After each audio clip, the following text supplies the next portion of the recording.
गांव चलो अभियान के तहत डॉक्टर महेश शर्मा सांसद गौतम बुद्ध नगर आज दनकौर क्षेत्र के गिरधरपुर, घंगौला और गढ़ी आजमपुर अस्तौली गांव में पहुंचे, जहां उनका जोरदार स्वागत किया गया। हम आपको दिखाते हैं गिरधरपुर का कार्यक्रम। गिरधरपुर गांव में विनोद जी के निवास पर उनका जोरदार स्वागत किया गया। इस मौके पर उन्होंने लोगों से सीधा संवाद किया। इस मौके पर उनके साथ जेवर विधानसभा से विधायक का चुनाव लड़े नरेंद्र भाटीडाला और बिलासपुर के चेयरमैन रही सुदेश नागर के पति कुक्की नागर भी मौजूद रहे। देखें पूरा कार्यक्रम क्या बोले नरेंद्र भाटीडाला जी और गौतम बुद्ध नगर के सांसद डॉक्टर महेश शर्मा जी।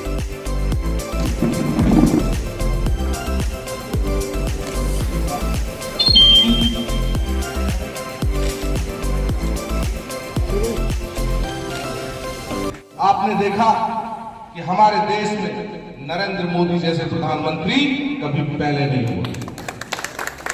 आज उन्होंने पूरे संसार में, पूरे विश्व में भारत का डंका बजा दिया।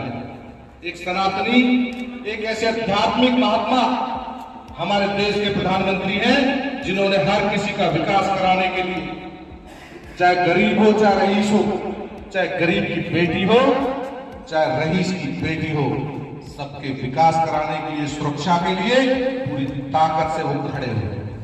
ये बहुत बड़े सौभाग्य की बात है कि नरेंद्र मोदी जी के रूप में हम इस देश का प्रधानमंत्री मिला।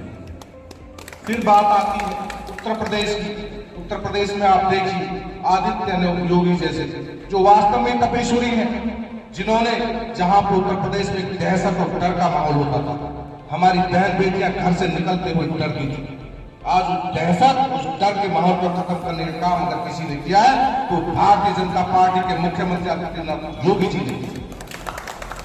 अब बात आती है गौतम बुद्ध नगर जिले की। गौतम बुद्ध नगर जिले में आपने देखा बहुत सारी बातें रही। उससे पहले समाजवादी पार्टी की सरकार रही, जब 2014 में डॉक्टर साहब गौतम बुद्ध नगर लोकसभा के जब सांसद बने तो उत्तर प्रदेश में, और उन्हें ये बड़े सौभाग्य की बात कि जैसे ही वो सांसद बने तो इन्हें दो मंत्रालयों का प्रभारी बना दिया गया। दो मंत्रालय इनको मिल गए। समाजवादी पार्टी की सरकार नहीं चाहती थी कि गौतम बुद्ध नगर जिले में जेवर एयरपोर्ट की स्थापना हो। वो नहीं चाहती थी यहाँ पर जेवर एयरपोर्ट की स्थापना हो और यहाँ के लोगों का विकास हो। वो इसको ले जाना चाहती थी, आगरा ले जाना चाहती थी और कहीं और जगह ले जाना चाहती थी, परंतु हमारे डॉक्टर साहब वहीं अड़ गए थे और इन्होंने कहा कि अगर एयरपोर्ट कहीं बनेगा, मेरी लोकसभा में बनेगा, गौतम बुद्ध नगर जिले में बनेगा। और उन्होंने, जिले में बहन बेटियां हमारी सुरक्षित नहीं है, दहशत और डर का माहौल है, तो डॉक्टर साहब ने कमिश्नरेट बना के कमिश्नरेट का यहाँ पे स्थापना कराई। और माननीय योगी जी से जब 2017 में सरकार बन गई, इन्होंने कहा कि यहाँ की कानून व्यवस्था को सुदृढ़ करने के लिए आपको यहाँ कमिश्नरेट बनानी पड़ेगी। वो कमिश्नरेट एक तो वहां पर लखनऊ में थी, जो प्रदेश की राजधानी है, और दूसरी राजधानी के रूप में हमारे गौतम बुद्ध नगर जिले में स्थापित करने का काम आपने जिता दिया, 2 बार जिता दिया, विधायक बना दिया, मंत्री बना दिया, 4 विभाग का मंत्री। अगर आप मुझे ना जिताते तो मंत्री ना बनता, हवाई अड्डे का मंत्री ना होता तो हवाई अड्डा भी ना आता। यहाँ की भी जमीनों के भाव बढ़े, सब जेवर के ही बढ़े। तो सच है, किसान की आमदनी और जमीन से कोई मुआवजा नहीं हो सकता। किसान की जमीन का सम्मान हो सकता है, मानदेय हो सकता है। मुआवजा वर्ड में सच पूछो, मैं किस बात की लड़ाई लड़ता हूँ, मुआवजा वर्ड गलत है। मुआवजा दिया जाता है मरे गिरे के लिए, कोई नुकसान हो जाए, कुछ हो जाए तो मुआवजा दे दो। हाँ, किसान की जमीन का मानदेय हो सकता है कि चलो ये जमीन तुम्हारी हमने हवाई अड्डे में इस्तेमाल हो रही है, रेलवे स्टेशन बनना है, जिसका सम्मान मानदेय मिल जाए। मैं इस बात से भी सहमत हूँ कि किसान की जमीन का ये जो 450 मीटर, 1000 मीटर हम चाहते हैं। अब पहले छोटे सा मकान था, उस मकान के हम 4 टुकड़े करना चाहें तो हो ही नहीं सकते। इलाज यही था, वहां से निकले खेत में जाके बस बाहर जाए, और कोई तरीका ही नहीं। 4 बच्चे अगर घर में हो गए तो जो मकान पुराने छोटे छोटे घरों में थे उसके 4 टुकड़े करना चाहें तो ही नहीं हो सकते। तो वो बाहर जाने ही जाने थे, अपने खेतों में जाएंगे, कहीं दूसरों पाकिस्तान तो जाएंगे। इस हवाई अड्डे के कारण बिजली का जो 2 समस्या है मेरे सामने इस रोड की, मैं इस रोड से मैं भी चिंतित हूँ साहब। मैंने सारा चुनाव इसी रोड से लड़ा है। ये यमुना एक्सप्रेस वे तो अब बना है, पिछले बार मैं जब जाता था तो यहाँ से घंगोला केवली रोड होते हुए वहां जाके तब जेवर सिकंदराबाद और खुर्जा का मेन रोड यही था।